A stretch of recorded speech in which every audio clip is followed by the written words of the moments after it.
Hey guys, welcome back to the Reconcile room. I got to be a little more quiet today because I don't got a boom pop mic on, and I'm not trying to tilt some people. Anyways, as you can tell, completely different location, completely different setting, completely different mood, and I'm missing my two people. Ah. But long story short, Kimmy got extremely sick yesterday. And so prayers for her would be appreciated. But we weren't able to film the episode for this week. And we were like, you know what? We'll do day 2 of testimony. So yeah, that's what I'm going to be doing today. Opening up a bit, sharing my testimony. Fun fact, this is my first time actually like sharing my testimony besides conversation I had with Kimmy, obviously, and conversation I had with Caleb. But yeah, I'm excited to dive into it. Yeah. All right. So to start off, I have a very, very unique background. No, I'm kidding. I grew up in a Christian household. Oh, sorry.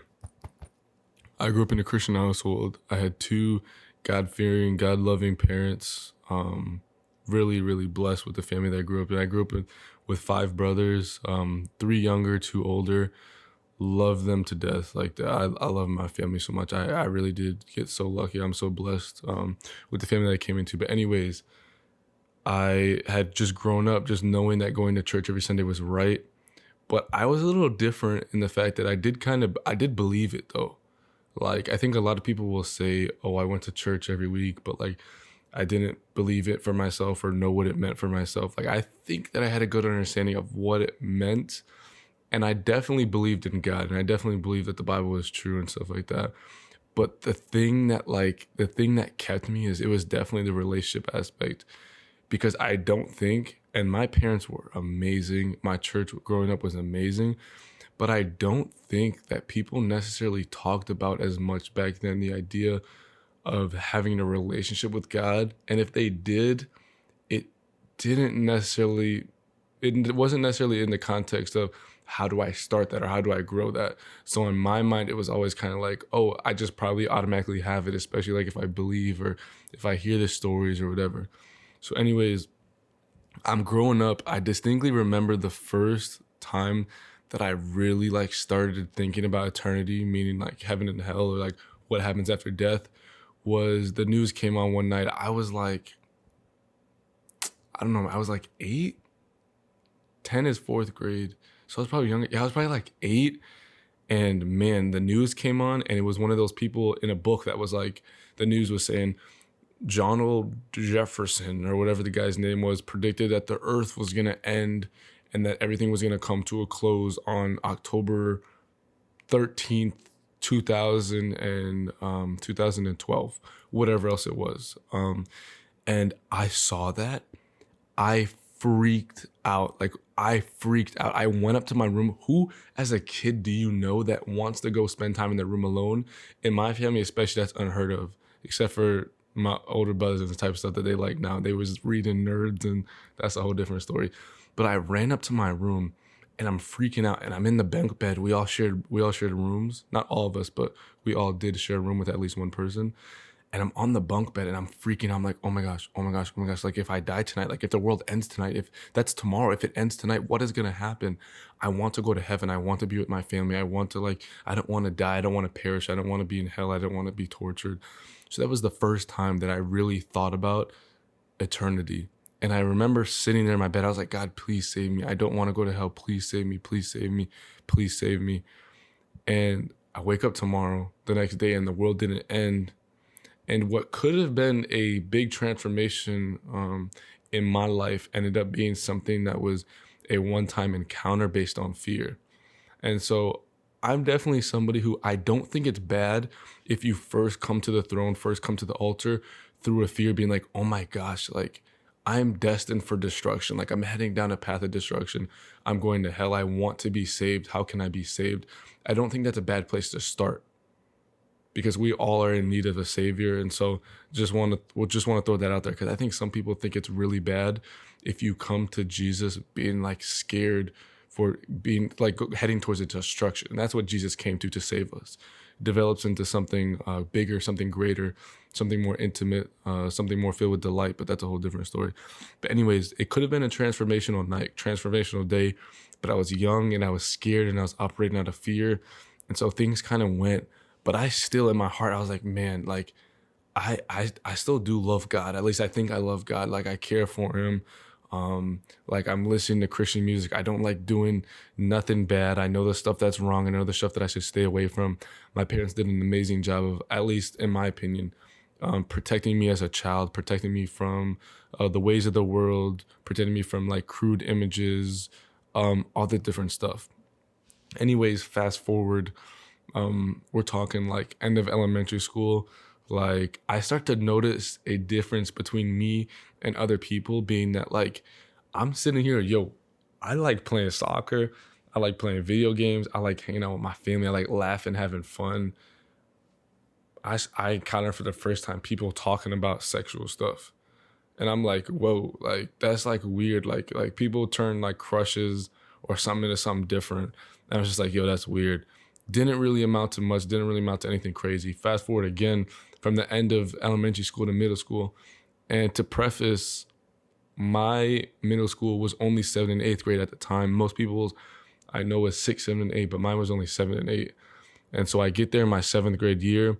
Like, man, I'll be honest, I was Mr. Popular. Like, I got along with everybody. I met everybody.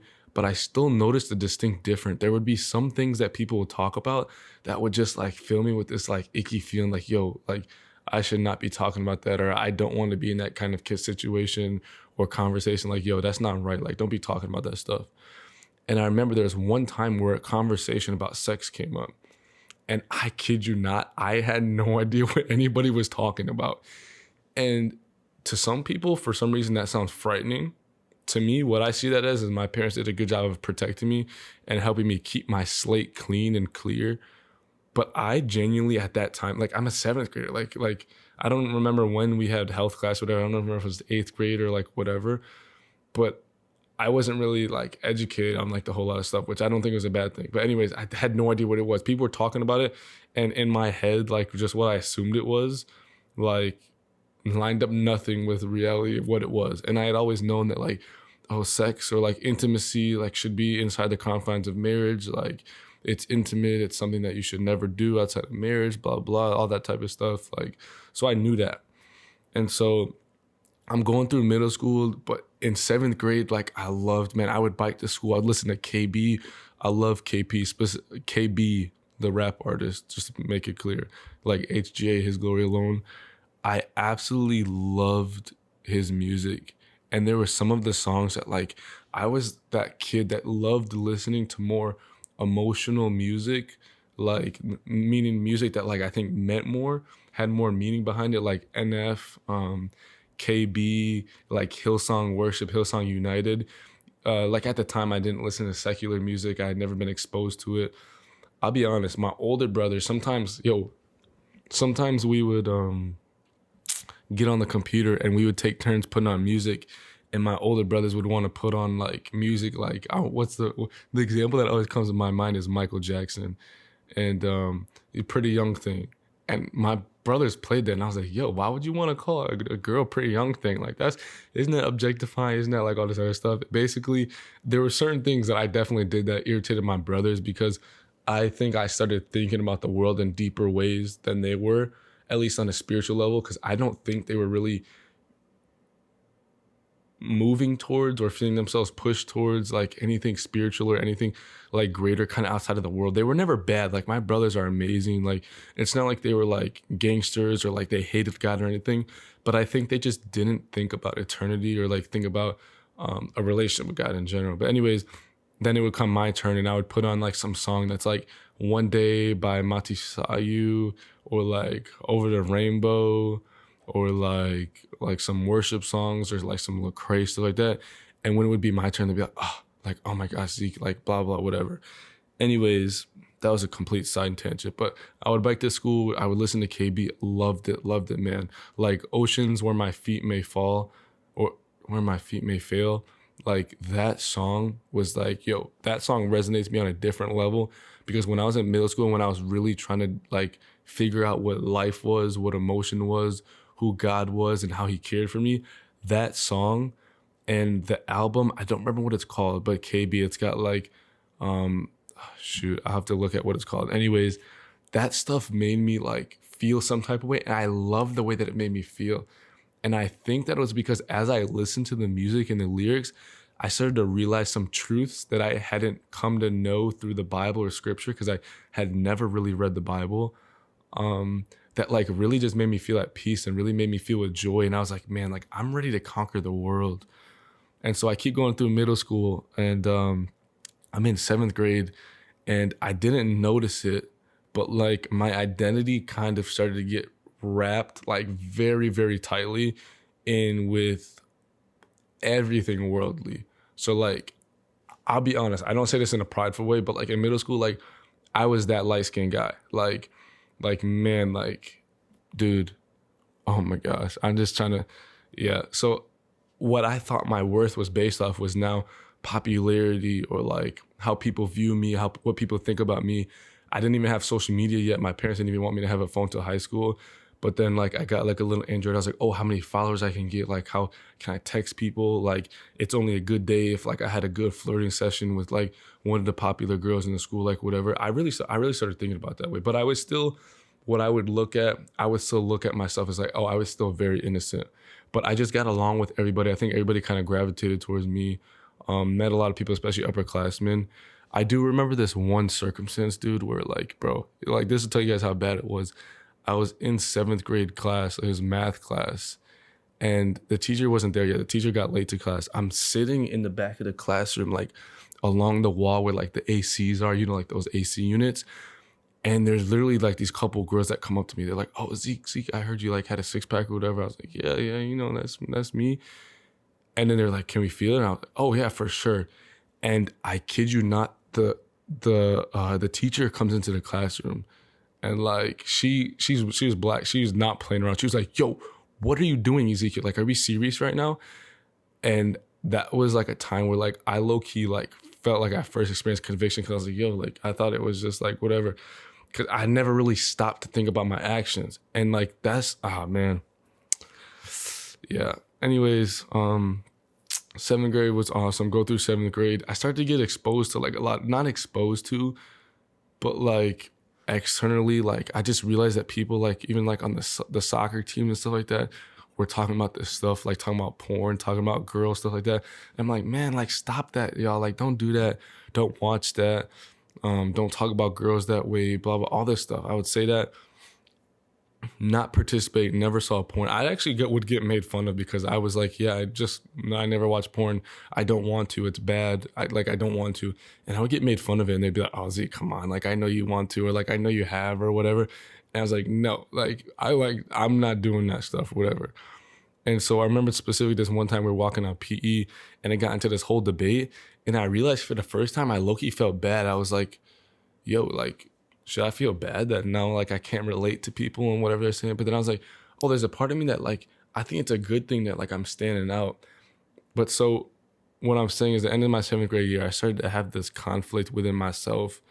And it was the first time with, I'll be honest, like it sounds weird, but yeah, I don't know. But it was this conflict in me between like my spirit wanting to grow closer to God and be holy and be set apart.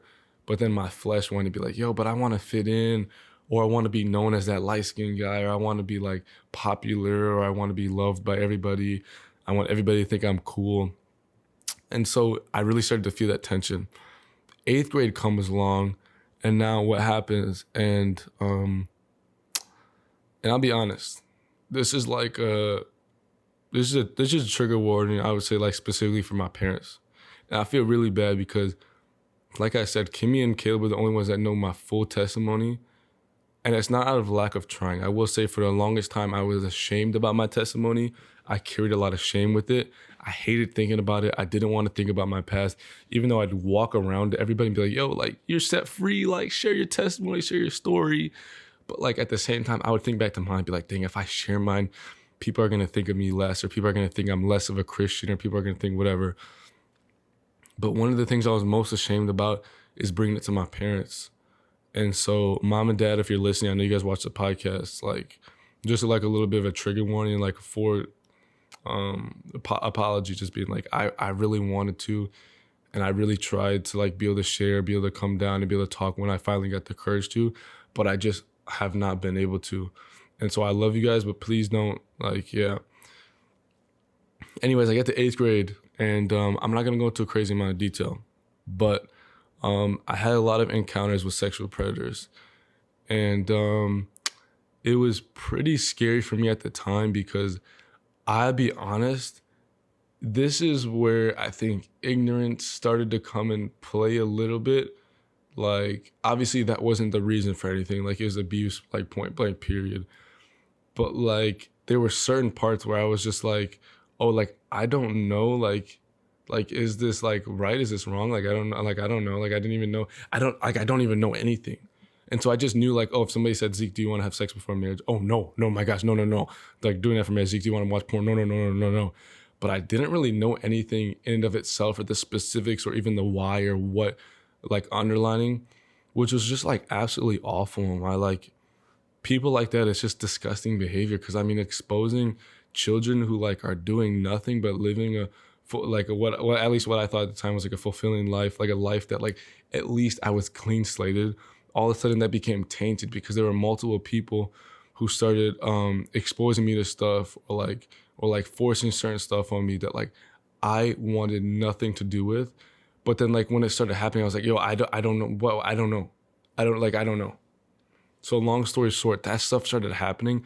That threw my brain in a spiral. All of a sudden, I started closing myself off from my parents because I was like, yo, something's going on and it's weird. And like, I feel like if they were to know, if they were to find out, they would get mad. But at the same time, I don't know. And like, it was just this whole bit of conflict that was just running through my mind. And I'll be honest, I look back at that point in my life for 10 years afterwards. Not 10 years, 8 years afterwards, feeling nothing but like anger and hatred for that one point in my life. Because I look back to my life and be like, man, like, what decisions would I have wanted to make that not necessarily would take me or have me in a different place in life, but that would have caused me to sin less and ruin my fellowship with God less, or at least not have separated or put a blockade or wedge between me and my relationship with God. But that's the one moment where I look back to and I'm like, that's where it started. Like, that's what it was. And so, like I said, I had those encounters. My brain started like freaking. I'm like, I don't know. Like, if you want to learn more about that, go listen to our porn episode. But man, yeah, it was weird because I did that. I mean, not I did that. Sorry, that stuff happened, and I went through that. I'm continuing still trying to go on life, like be my best person, whatever. All of a sudden, social media happens, and now all these people that like I'm exposed to just like asking me for certain things or like doing certain things or whatever, and I'm like, yo, whoa, like what is going on? Like what is people's deal? I thought everybody was just Miss Innocent Sally or Mr. Good George. Like I thought people just were like good people and people didn't do this type of stuff or whatever. And I don't know how to describe besides I just like freaked out. And it would get to certain parts in the school though where it's like people started sending like crazy unwanted stuff to my phone and whatever, and it was awful and it was disgusting. And it was at a point where like it was they were all 100% unwanted. But like the lifestyle that I was living, I guess you could say it wasn't a crazy lifestyle, but I guess you would say that like it wouldn't seem that way. Like I was that person who growing up and until I got to college, yo, the outside of my cup is clean, dude. Like what Jesus said to the Pharisees, where it's like you Pharisees make sure that the outside of your cup is so clean, but on the inside you are filthy. And so that's how I was. That's how I felt, at least, where I presented good. I definitely fell into like moralism where I was like, oh, I just want to be a good person. But like on the inside, like my heart wasn't in the right places. Yeah. And so there would be circumstances where like, I mean, I would go to school in my middle school and like, dude, I'll be honest, I grew up in a ghetto place. Like it's really sad. I see Facebook posts like every week, a new person that I went to high school with getting locked up for like abusing their baby mama, abusing their girlfriend, killing their girlfriend, stealing from a store, getting caught up in gang violence, whatever. And it's so sad. But like those are the people that I grew up with. Those are the people that I went to school with. And it's like I would be in the hallway at my locker in 8th grade, and people would literally come up to me and be like, "Yo, Zeke, like this girl's waiting for you in the restroom. Like here's a condom. Like go." And I'm like, whoa, like what are you on about? Like I want nothing to do with that. But for some reason, I feel like I kept keeping on. Like I felt like I was being faithful. Like nah, like I'm not getting involved in any of this stuff. Like what is going on? But like things just kept on coming. And like if you want to know why, specifically Christian parents or parents even that really care about the value, the moral values that their children have, the stuff that they're being taught outside of the house, this is why. Because the whole time my parents didn't know this was going on, because I was ashamed to tell them, slash a lot of the stuff I didn't even know if it was right, if it was wrong, or like if I would get in trouble or like what, like I didn't know. And so that stuff is happening. I'm still trying to be strong, like whatever. Like things come up later. All of a sudden, there are these people that start getting like involved. Like I said, sending a bunch of unwanted photos and stuff to my phone, and my brain just like, I just shut down. I was like, yo, like all of a sudden I'm exposed to something that I never even knew about in the first place, that I never wanted. And that's why I always tell people, like, all of the stuff in the world that's outside of the will of God, you don't need it. Like, yes, some of the stuff, like a lot of the sin is fun, like it seems fun, but only in the time. And so that's why I always tell people, you don't even realize that you need something or that you want something until somebody tells you that you do. And so that's where it got to the point where it was like, oh, like maybe I do want this, or like maybe I like being involved in this type of stuff or whatever. And I was always like, yo, no porn, no sex, no anything. But people would just be sending stuff to my phone. And I was like, yo, but like maybe like this is something that I want though. And everybody's telling me that it's good or whatever. And I'm like, okay, cool. Like bet, like, all right.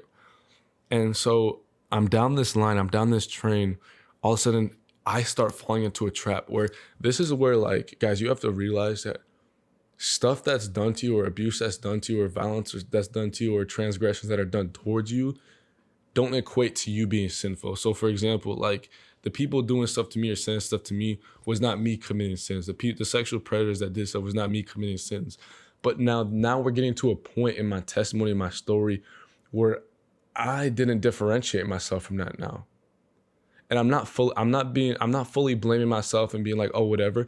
But I do have to take accountability and responsibility, because now I allowed myself to start going down a path that I never wanted to go down, that I thought or I knew or whatever would lead to destruction. And it for sure led to conviction for me. So it got to a point where now I started asking other girls for like photos or certain stuff. And I started myself actually seeking it out.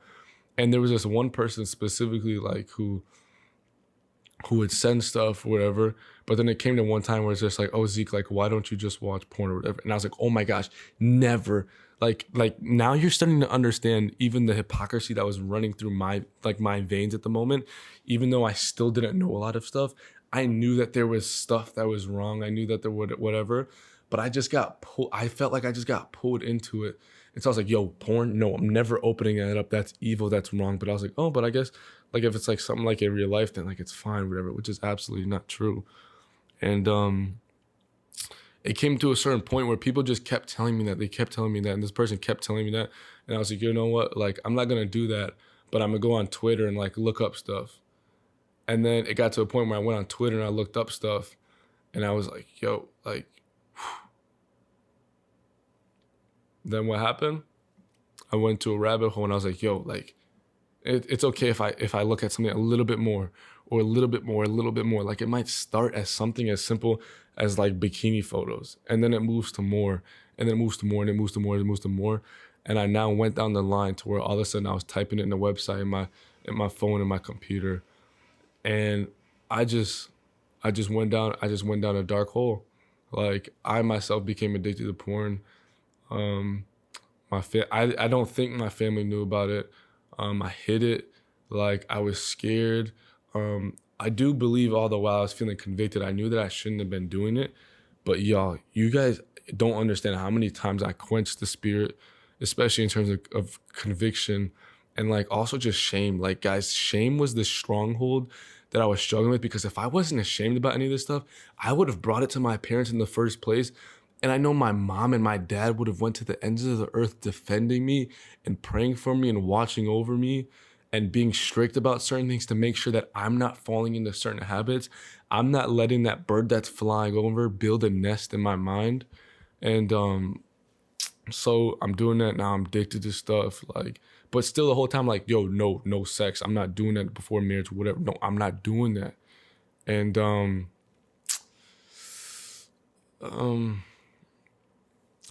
yeah, that's all in middle school. Then I get to high school. And I'm kind of chilling. Like, I'm not really struggling with the same stuff as much. Like, I'm still going, like, I'm still like that kid that really loves being popular. I'm listening to like a lot of secular music now.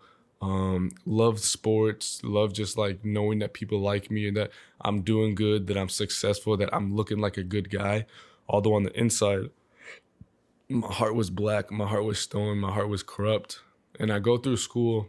COVID comes along. I end up getting this relationship that I really should not have been getting in. And like my parents were so good and like so strict about like no relationships. Like we're not doing the relationship stuff. And I had gotten to a point where in my life I was so fine with and I was so content with hiding stuff or lying to my parents because I had that history of hiding shame, which is not even something that like I built up myself, but something that I allowed to take over me.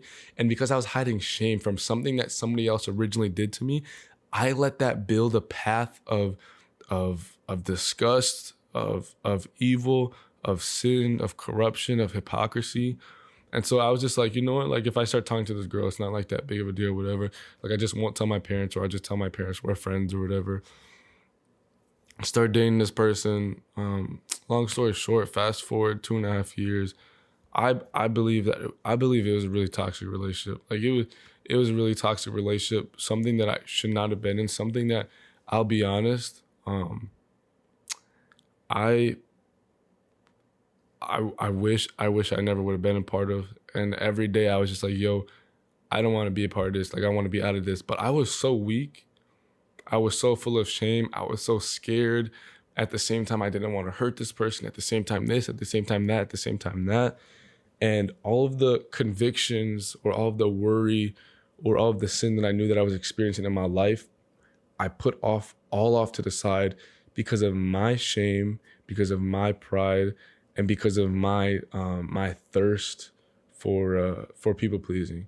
And so fast forward some, I get to high school. I get to college, and it's getting to that senior time where I need to start making a decision. Like, yo, where am I going to school at?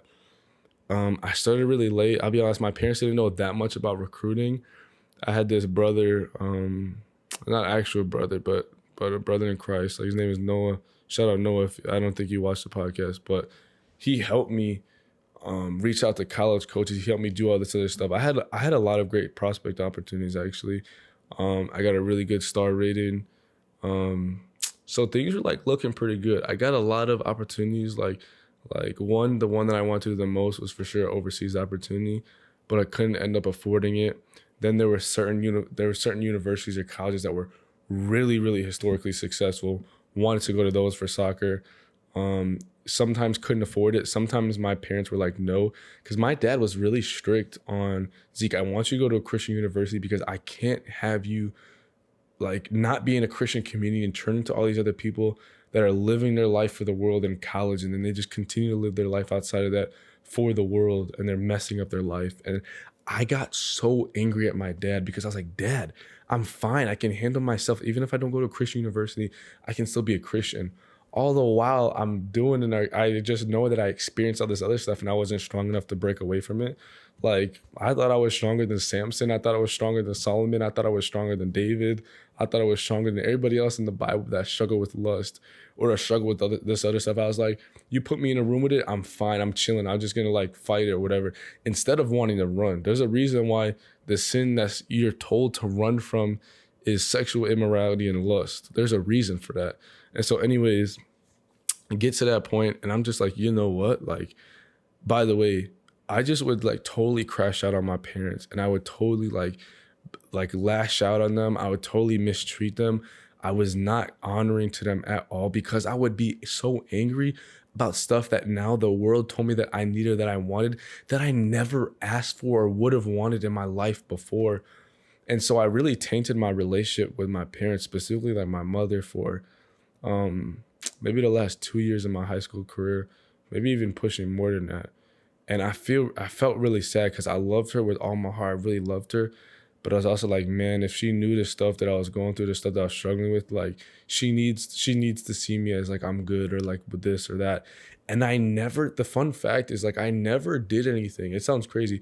I never did anything to intentionally just look good. I genuinely think that God has given me certain gifts and certain character traits and certain personality where I just wanted to serve people. Like I was the guy in my house where I was always cleaning everything. I was always wanting to help mom. I was always wanting to help dad. I was always wanting to make sure that there was no like arguments or nothing in the family. That was genuine. That wasn't me trying to people please or just please my mom. But the reason that I was a hypocrite is because I was living like that way in my house, but then outside of it, I wasn't. And so yeah, it really tainted my relationship with my parents.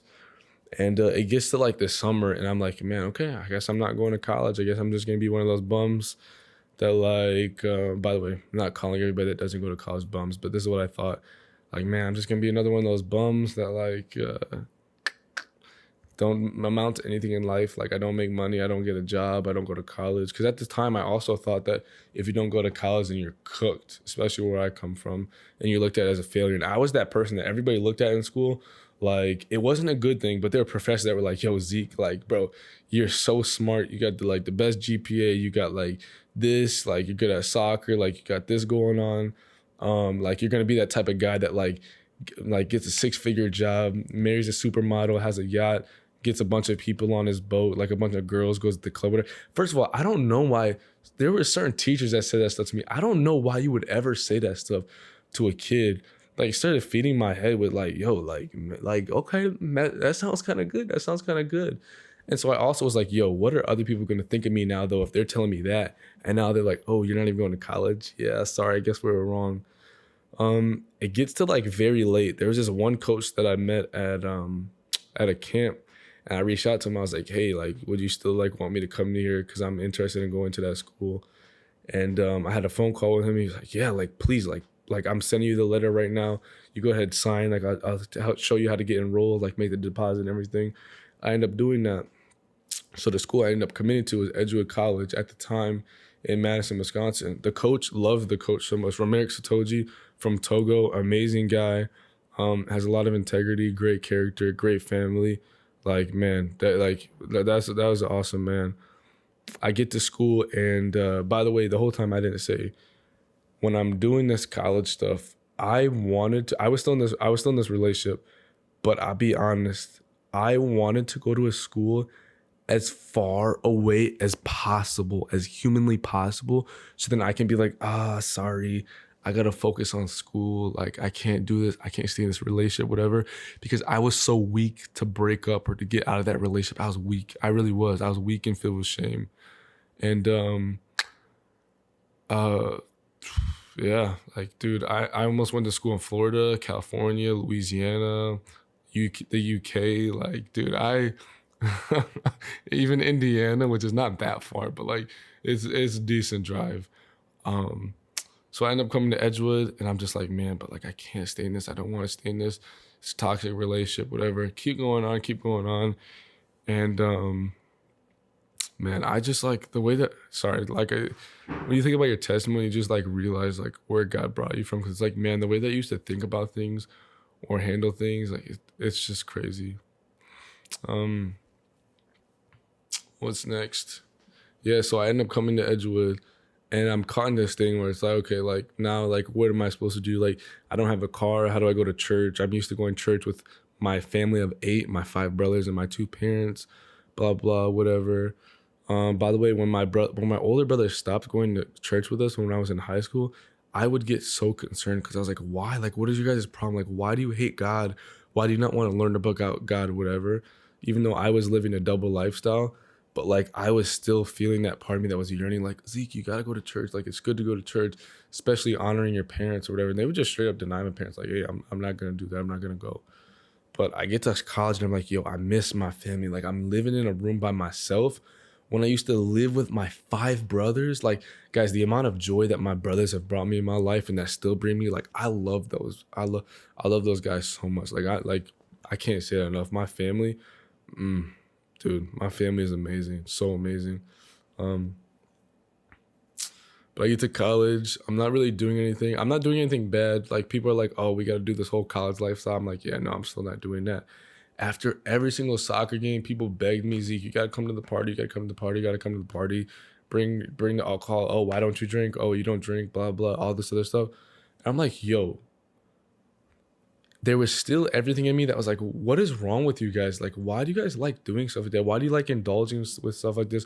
Why do you like getting a body count? Like, why do you like catching a new body every night? Why do you love doing all this stuff? Like being self-indulgent? Like, I just didn't understand it. And I would still say that even though there were certain aspects of my life where, again, I was wanting to be that clean cut, but on the inside I was dirty and people didn't know it. Fast forward to my second semester, I actually had a story where I met somebody who I I I can't believe that I met him through anything except for just the will of God, like the hand of God, the providential power of God, because I shouldn't have run across his path the way that I did, and I shouldn't have even started a conversation. And it was one of those things where everything had to have lined up perfectly for me to ever talk to or be in the same space as this person. Anyways, his name is Eric. Amazing guy. I miss him. He doesn't live in Madison anymore. But he invited me to this Bible study. And I was like, yo, like that's sick. Like, okay, that's pretty cool. Like I didn't know that people did stuff like this in college still. Like I was looking for this, whatever. At the time I had started to walk to a church that was close enough, the Black Hawk Downtown Church at Upper House in Madison. And so I was like, oh yeah, that's cool. That's sick. That's sick. My life, I felt like started to get like on a better track because I felt good now. I'm going to church. I'm getting poured in by the word. I'm getting poured in by a pastor. Like I'm invested in my word. Like I'm starting to pick up my Bible that was collecting dust on it. Like I'm not entertaining these parties. I'm trying not to entertain these women. I'm not trying to do all this other stuff. I still struggle with stuff, and I wasn't perfect, but I started feeling so much like infinitely better. And I started learning about God, and Eric actually started randomly pushing me for no reason. Like, Zeke, you should lead this next Bible study, or you should lead a Bible study, or you should blah, blah, blah, blah, blah. So I ended up leading one day, and I was like, yo, this is awesome. I feel like I learned so much more about God. I feel like I was able to serve people like I've always wanted to serve people, but in a way that has so much more value than everything else. And it was weird. So I started going through that. Then we get to, sorry, I made a mistake. That wasn't my second semester. That was the end of my first semester. Now we get to my second semester. My first semester, I was still in the people pleasing mode where like there were these people that like I was friends with where I was like, dang, like, yo, this is so much fun. But there was certain stuff where I was just like, oh no, I can't, or I don't want to participate in that. But I just love being friends with them. So fast forward to my second semester, and I meet this woman, and I actually meet this woman like when I was at a time in my life where I felt like I was finally getting back on track to my relationship with God, or finally learning what it looks like, or finally experiencing the fruit of a relationship with God. If starting to finally take delight in that. And this is after also I was invited to speak at a Lecrae Hovey concert that I talked about the balance between like church and Christianity and school and parties and girls and rules and all this other stuff. I was talking about the balance. And at that time I was feeling really good. I got asked to share my testimony at a church. Fast forward a couple months, like I just still didn't have community. I didn't have any like guys in my life that would hold me accountable. I didn't have any people that were spiritually mature. Edgewood, I'll be honest, is just a spiritually dry place. Like there aren't people that are religious here. There aren't people that are Christians here. Still currently, there are definitely more nowadays, and God's been working so much. But especially at the time, it was just unheard of for me to meet somebody who even believed in God or cared about God, or who didn't constantly say God's name in vain, or who didn't say like, oh yeah, I'm a Christian, but like, oh, like I'm going to the club tonight, or oh, I just had a one night stand last night. And again, like there was still stuff that I struggled with, and so I was 100% being a hypocrite. But like when I was starting to get out of that, I was looking for somebody who would be able to be there and be like, Zeke, I can help you. Let's go. Let's run this race together. And I'll be honest, I heard Lecrae talk about at the concert. He was like talking about the story with his wife, and I was like, man, like I want somebody like that, somebody that's on fire for God that I can run this race with together. So I was like, you know what? I'm focusing on God. I'm focusing on my relationship with God. I'm not doing girls. I'm not doing this. I'm not even trying to entertain dating. I'm like, whatever. I'm just doing God. I get invited this one morning to a spike ball game. And that spike ball game, I get put on this team with this one girl, and we're playing and we're smoking. Like we're like not smoking, we're like cooking. And we didn't lose a single game. She was pretty cute. She had some glasses on, but I was like, okay, I'm kind of like, she's fun. Like I'm digging her. And she was, I could tell, like I was, trust me, I was like, yeah, she digging me. I was like, I'm kidding. Anyways, yeah, so we get to the end of this stuff, and she was with a mutual friend planning on going to, what's it called? Texas Roadhouse, which is a popular thing in Madison. And she was like, hey, do you want to come with? And I was like, oh no, like you guys are doing that. You guys are totally cool. Like, go ahead, do that. Like, I don't like whatever. And they're like, no, like Zeke, you could totally come, like whatever. Like it would be fun to have you, and we can give you a tour of our hometown. I was like, oh, cool, bet. So I went, got a tour of the hometown. They're like, oh, let's watch a movie afterwards. I was like, all right, let's bet. With this, what we can watch. But they're like, oh, we don't like the movies in the movie theater. So we went back to one of their houses, and we watched a movie, terrible movie. And I needed a ride home. And it was like, this is the day before Easter now. And in the second semester of my freshman year. And I was like, yo, like I low-key want this girl to take me home because I want to like hear more about her or whatever. So we started talking. When she ended up being able to give me a ride home, long story. And we get to Edgewood. We only started talking really like almost right before we got to Edgewood. I was like, oh, that sucks. Like, why didn't we start talking like this sooner? Like, this is a great person. Like love the conversation, whatever. And we're sitting parked in the Edgewood parking lot for the next 6 hours just talking. And the security at Edgewood stopped by the car like 4 times asking like, oh, are you guys okay? Like, are you guys okay? Whatever. And anyway, she ends up leaving. I end up going to say, I'm like, yo, this girl is awesome. I invited her out on a date the next week. Like, we started talking. We started hanging out. I learned, though, like, she was a lot of fun. I learned, though, that she wasn't Christian. And now, fork in my mind is like, yo, Zeke, you can either not make the decision. Like, dang. Oh, I got a little sweat. Oh, so I'm sweating, I guess. It's hot in here. Dang. I was like, is it a fork? It's like, okay, Zeke, like, let's see how strong your convictions are. Let's see, like, you can handle this. Like, let's see what you're going to do.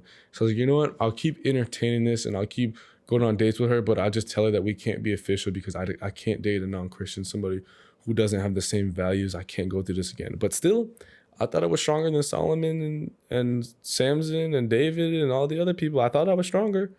And so I entertained it, and then all of a sudden we started dating. Next thing I knew, we started having a relationship.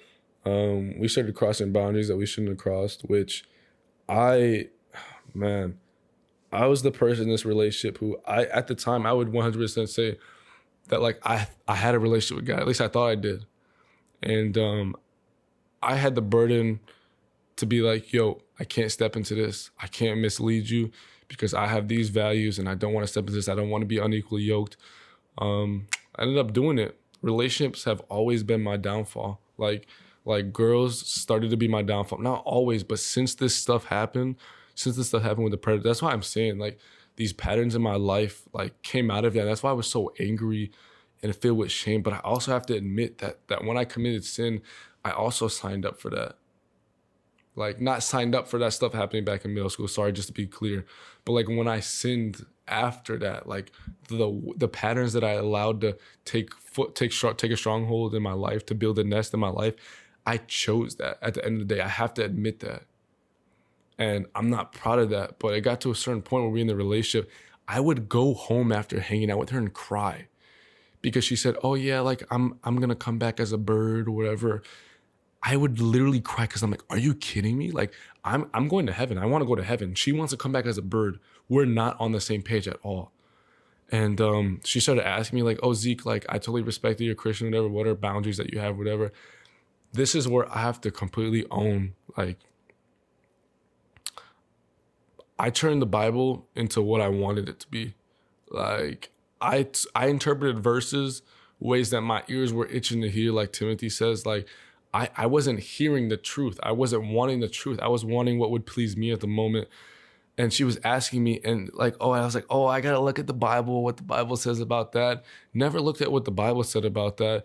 I just wanted to keep searing my conscience, keep stop, conviction, stop, Holy Spirit, stop, like stop. I don't want that. But she would constantly be like, Zeke, you should go look. I want to be respectful, blah, blah, blah. And I'm like, yo, stop, girl. Like, just like leave it alone, whatever. Because I didn't want to think about any of that stuff. Keep fast forwarding. Like, the relationship gets to 3 months. Like, we almost break up. That was like the end of my world because I had started to now completely put my identity in this relationship. I allowed it to take me astray. And I literally played, I remember I was driving home and I played Dial Drunk by Noah Khan with Post Malone. And it was saying all these punches that I had thrown for somebody that I no longer know. And I was thinking about that. I was like, yo, that's crazy. Because all of these punches that I've thrown being like what I've stepped away from God in, what I've sinned in, what I've quenched the spirit in, like I did that all for my temporary pleasures, but they didn't even end up amounting to anybody. I'm like, dang, I ended up doing this and I ended up getting nothing in the long run anyway. So why did I do that? What is wrong with me? That's all that I thought. But I got home and I was like praying. I was like, God, I don't want this to be the end. I don't want this to be the end. And I'm praying. And like, that was again, the time that I was running to God. Theme that I realized in my life is that I started to run to God as a genie, somebody who could just grant my wishes when I need my wishes granted, or the one that only went to him when I was in the valley. Yeah, one important thing to note that I didn't say is when I started talking to Kimmy and hanging out with her, it wasn't in a romantic way, but I was like, yo, I really feel like something special about this girl. And I really feel like that I have a role in her life, or that God wants me to pursue this person, not in a romantic way. And I also could have been listening to myself, but I thought there's some way, there's some shape, there's some form of thing where I'm going to be able to share the gospel with this woman, and this woman is going to be able to come to God. And so the whole time I'm praying about this, even if I'm living my own personal life away from God, God, please save her, please save her, please save her. And so I ended up coming back. She was planning on breaking up with me, but she would help me move into my dorm the following semester.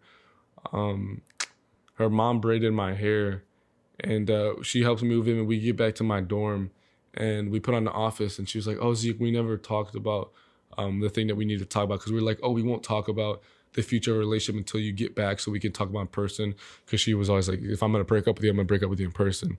She says that, and like me with my suave self was like, nah, like we don't got to talk about it. Like, let's just let it be. Like, let's just let it be what it's going to be. So I like was slick. I put my arm around her shoulder. Like, we're watching The Office. We're just laughing. And like, ended the story. I ended up keeping the relationship together. We ended up not breaking up, even though she came to that conversation with the full intent of breaking up. And so I started fighting for something now that like I started feeling conviction about I shouldn't be a part of. And now on the flip side, I'm fighting for it. It's like, Zeke, can you make up your mind? And fast forward, December of the following year, crazy to say, December of the following year, like we get to that. And she comes to my house for Christmas. 2022.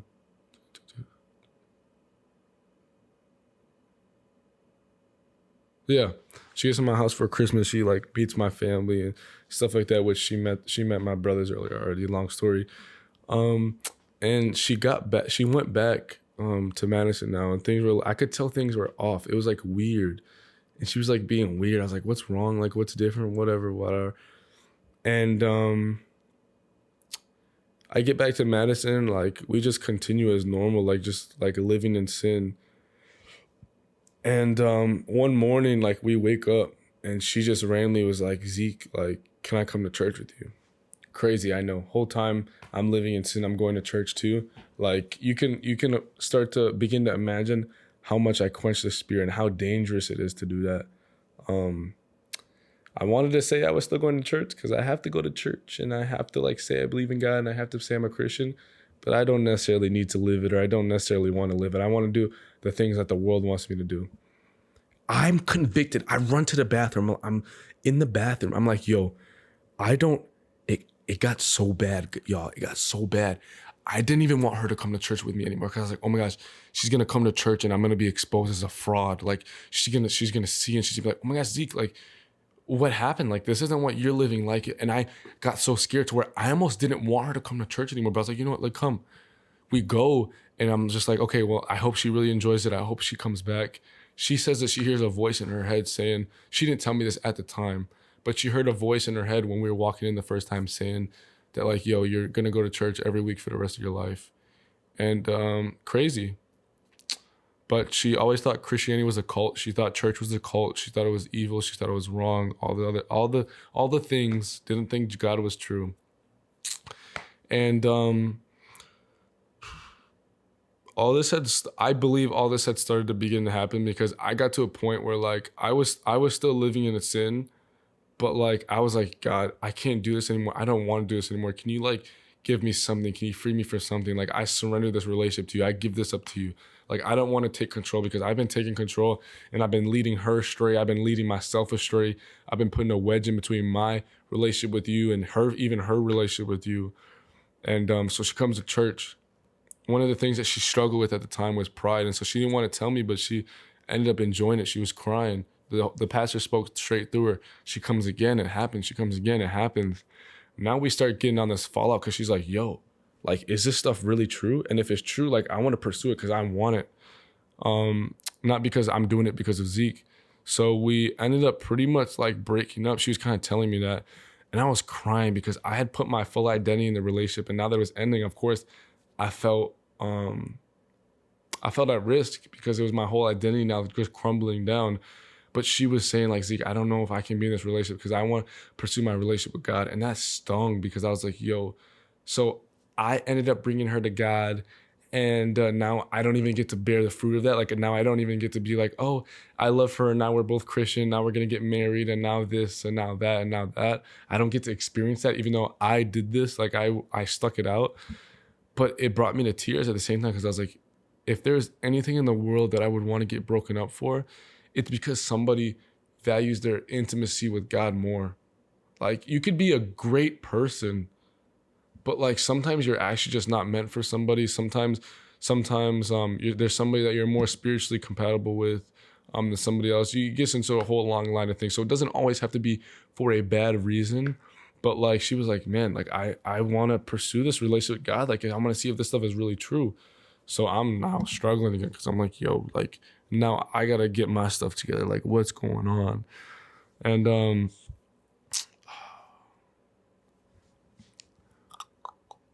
we fast forward and we're still talking. We're still kind of in communication, like whatever. We end up remaining together, which I loved.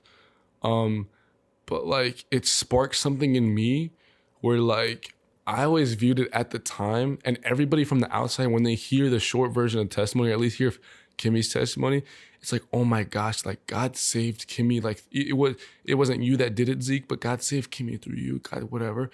What people don't realize is God saved me through Kimmy too. God is so good to where he took my filthy rags, like that weren't even good deeds, just straight filthy rags, just sin-stained clothes, blood-stained clothes, and he turned it into good somehow. He used me, who was spoiling a relationship with this girl, who was spoiling my relationship with God and her relationship with God, and he brought her to Christ through her coming to church with me. But little does everybody know, he pulled me back to him through that. And it took me losing everything in my life, and it took me through seeing that and her being on fire. Zeke, I want my first Bible. Where can I get one? I need to buy one. Let's go to the store now. We go to Barnes & Noble. We pick out a Bible. I've never seen somebody want to read the Word of God more. Every time I've sinned, I had the Bible on my lap or in my backpack or in the room. Never picked it up. I was like, yo, maybe I need to start getting my stuff together, start doing this. So I started doing that. I really genuinely feel like I started growing with God. She started growing with God. We were running towards God together. Now fast forward to this January, she starts getting these weird convictions again, these weird feelings where she's like, man, I don't know if I really should be in this relationship, whatever. Long story short, we end up breaking up. February 14th, Valentine's Day. Oh, that was really hard for me. I wept. I cried so many tears because I didn't understand. I was like, wow, God, things are finally going good. But you know what the difference was? The last time I felt destroyed because my identity was attacked, my identity, my foundation that I built my life on was shaken. But this time, the only thing I could do was continue to run to God and be like, okay, God, like, I know that things are I know that things are gonna be good. I know that you're gonna work things out for my good. But like, what is that gonna look like? I really want to end up marrying this woman, but if that's not what you want, Lord, I accept that. I want to give my relationship to you. I want to give my life to you, Lord, whatever that looks like. And so I cried so many tears because I was like, man, like, I don't understand. Things were now going good where we were in a Christian relationship. Like, we both were actually on fire for God. Man.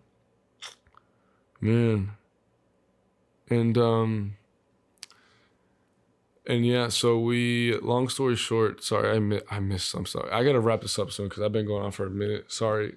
This is just the first time I share my testimony. So I'm just like, I probably should have like done the outline, but I was like, oh, I was just praying and I was just like, you know what, I'll just go in for real. But the whole time, like I said, the whole time before she was Christian, only God knows how many times I prayed for her. Like, God, you can use her in your kingdom. She's so great. Like, imagine if she has the Holy Spirit. Imagine if she has a relationship with you. She can do great stuff for your kingdom. Please save her. Please save her. Please save her. We fast forward to this time where I feel like I fully surrendered the relationship, but I'm still broken up about it. And I'm like, man, so that was all like still really for nothing. And we fast forward. I'm really relying on God like never before in my life. And I was like, okay, God, she's got a lot of stuff she's got to work on, but I'm chilling. Like, she's just got to fix her stuff and whatever, but I'm fine. I started like realizing like, Zeke, like why do you have this pride in your life? Like, you need to rip this out of your heart.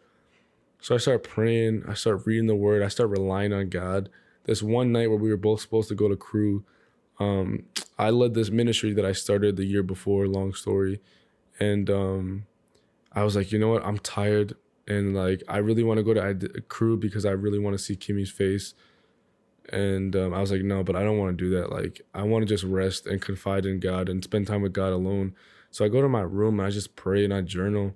I go to sleep. I get a dream. I wake up in the morning. I write it down. I'm going through 1 Corinthians 13, 4 to 7. Just like, okay, how can I love Kimmy better? Line by line, line by line. I open up my phone because I was like, you know what? I'm not opening up my phone or touching my phone before I spend time in the Word or with God. And it's a text from her.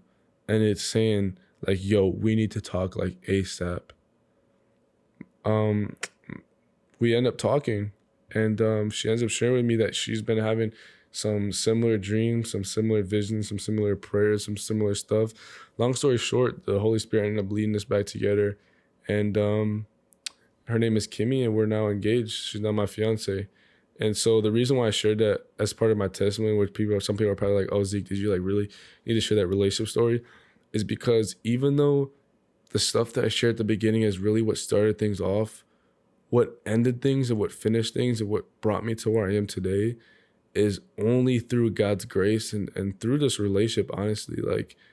Like I should have never gotten to the relationship in the first place, an unequally yoked relationship like that.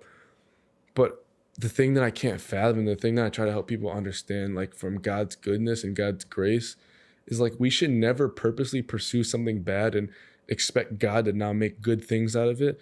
But God is so good that he can do that. And he ended up delivering me. He ended up saving me. He ended up building a relationship with me, lighting a fire in my spirit. He ended up doing the same thing for her. And he ended up allowing us to now come back and do it together. But we restarted it. We didn't start dating again at first. I started leading things properly.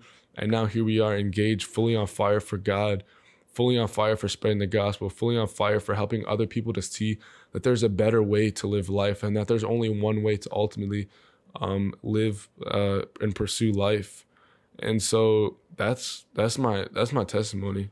I know it was pretty long. Sorry if it was long. Like I should have said at the beginning that you guys could feel free to put it in time to speed, but that's what it is. Like I can't say anything except for that God is good. Like the grace that he has put in my life to save me from my sin, the grace that he has put over our relationship to save and salvage our relationship for something that was tainted to now something that's beautiful and God honoring and holy. It's so amazing. And so if you're listening to this, maybe you're struggling with some of the same things that I said. Maybe you had some of the same convictions that I had, but you're putting it off. Don't.